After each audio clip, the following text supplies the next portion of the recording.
Baik, terima kasih Leo Chandra melaporkan langsung kondisi terkini di Kertanegara. Sebelumnya juga ada Celia Alexandra di Gedung KPU dan Fatimah Albar di Widya Chandra. Dan selanjutnya pemirsa, kami akan ajak Anda untuk membahas lebih lanjut momen-momen menarik di hari penetapan Presiden dan Wakil Presiden terpilih oleh KPU hari ini. Langsung saja kami sapa Mas Umam. Mas Ahmad Khairul Umam, analis politik. Kita akan bincang lebih lanjut, Mas, mengenai momen-momen menarik kira-kira yang akan kita saksikan hari ini di hari penetapan. Akhirnya kita sudah tiba di hari penetapan. Lalu apa pertanyaan selanjutnya? What's next? Mungkin rekonsiliasi atau apa kira-kira, Mas Umam? Iya, memang ini adalah sebuah hari yang penting, hari yang sangat bersejarah. Karena bagaimanapun juga hari ini adalah momentum penetapan hasil pemilu 2024. Dan ini adalah momentum yang bisa kita jadikan sebagai hari di mana kita bisa mengucapkan selamat datang pemimpin baru, selamat datang harapan baru.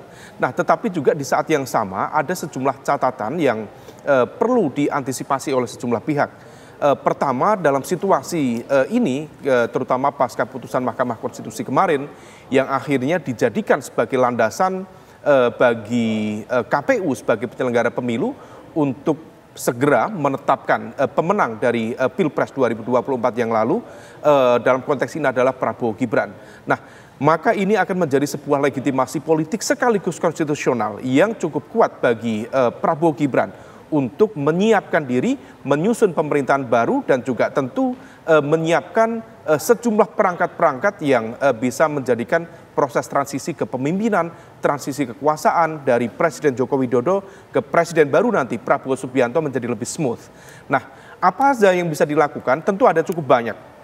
Pertama adalah pentingnya melakukan politik rekonsiliasi. Tadi Mbak Ebony menyampaikan politik rekonsiliasi ini dalam konteks kebangsaan tentu sangat dibutuhkan. Tetapi dalam konteks politik praktis, memang Presiden terpilih membutuhkan sebuah dukungan yang cukup kuat. Dalam konteks ini adalah backup kekuatan di parlemen. Karena bagaimanapun juga kekuatan dari koalisi 02 yang menjadi jangkar dari kekuatan Prabowo Gibran praktis baru mengantongi sekitar 42-45% kekuatan parlemen. Maka dibutuhkan dukungan yang cukup kuat, minimal sekitar 60% kekuatan di parlemen untuk memastikan terjadinya stabilitas politik dan pemerintahan, terutama di fase transisi kepemimpinan, transisi kekuasaan, supaya tidak banyak terjadi instabilitas politik dalam proses awal pemerintahan. Nah, hal ini mengindikasikan bahwa politik akomodasi menjadi sebuah keniscayaan, jadi hukumnya wajibul wujub, sewajib-wajibnya wajib, supaya kemudian pemerintahan baru nanti mampu menghadirkan sebuah pola kerja yang betul-betul stabil dan juga tentu tidak menimbulkan banyak gejolak. Nah, yang kedua, pemerintahan yang baru, terutama di fase transisi ini, membutuhkan sebuah kinerja, sikap, dan juga manuver dalam konteks manuver politik yang memang betul-betul sangat disiplin. Supaya apa? Supaya tidak lagi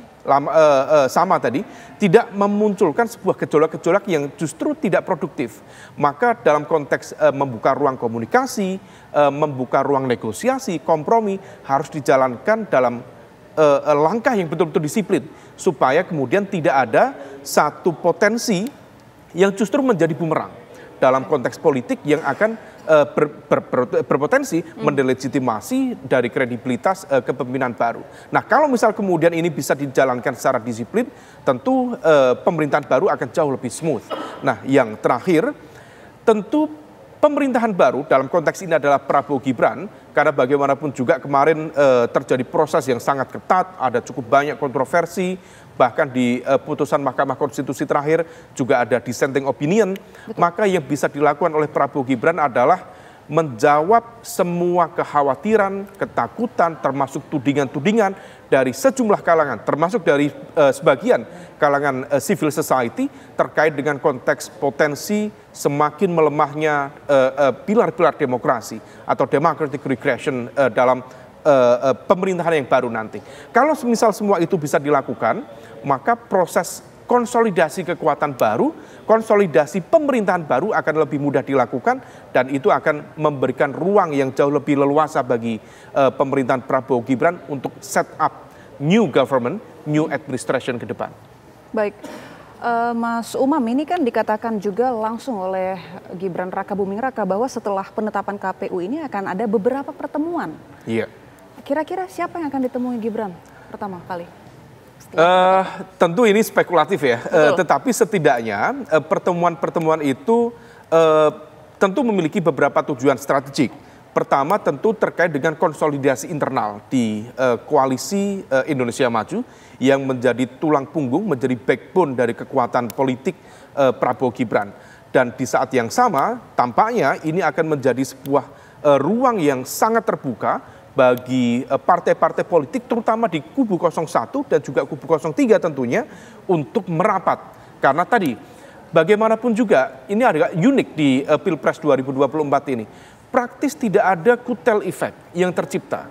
Bahkan partai tempat bernaung Pak Prabowo, capres terpilih dengan kekuatan elektoral 58%, praktis tidak memiliki satu insentif elektoral yang sangat signifikan. Dan ini impactnya adalah memberikan political dependency atau ketergantungan politik yang cukup kuat bagi seorang presiden terpilih nanti kepada partai-partai pengusungnya. Terlebih untuk memberikan dukungan dalam konteks parlemen.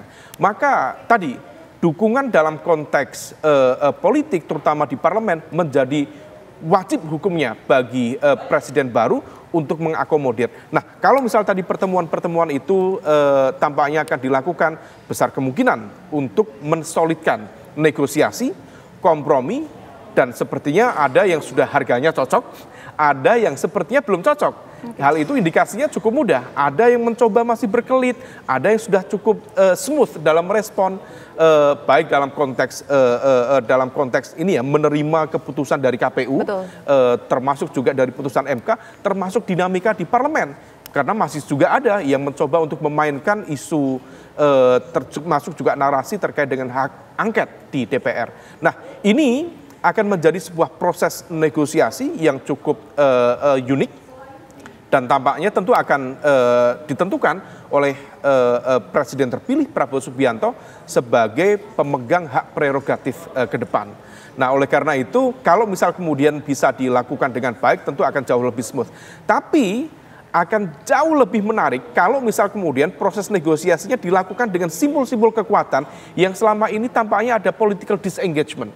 Terutama misalnya antara Pak Prabowo kalau misal bisa bertemu dengan Bu Megawati atau Bu Megawati bertemu dengan Pak Jokowi, termasuk juga dengan elemen-elemen partai yang lain untuk memastikan apakah memungkinkan bergabung atau tidak, itu akan jauh lebih spektakuler dalam proses konsolidasi pemerintahan baru nanti. Baik, ini kan menarik ya Mas Umam, kalau kita lihat hampir semua partai politik termasuk juga para paslon menerima putusan MK walaupun dengan ada sejumlah catatan, tapi di sini PDIP memiliki sikap bahkan mengajukan permohonan gugatan ke baru PT UN. di PT UN. Betul, dan bahkan meminta KPU untuk menunda penetapan hari ini. Nah, ini apakah artinya PDIP menjadi pihak yang artinya harus didekatkan dulu oleh Prabowo pertama kali ini atau seperti apa? Iya, tampaknya PDIP menjadi salah satu kekuatan politik yang belum legowo untuk menerima putusan dari Mahkamah Konstitusi kemarin.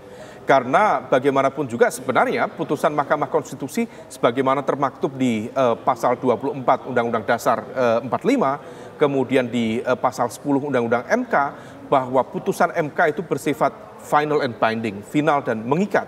Maka sebenarnya menjadi kecil kemungkinan bagi elemen kekuatan politik manapun untuk menganulir putusan dari Mahkamah Konstitusi itu. Nah, adapun sekarang kalau misalnya ada tim hukum dari PDIP yang mencoba untuk berikhtiar lagi melalui jalur PT UN untuk menggugat KPU dalam proses penetapan kemarin, misalnya Gibran dalam penetapan sebagai cawapres, maka bisa saja ini dianggap sebagai sebuah upaya untuk menghadirkan justice delay gitu. Tetapi di saat yang sama rasa-rasanya seharusnya tidak ada satu kekuatan yang lebih besar untuk berhadapan-hadapan dengan putusan yang sifatnya memang memiliki legitimasi konstitusional yang kuat. Maka kita lihat perkembangannya, tetapi kalau misal kemudian PDIP bisa didekati secara politik, diajak berkomunikasi, negosiasi, kompromi, rasanya akan jauh lebih kuat.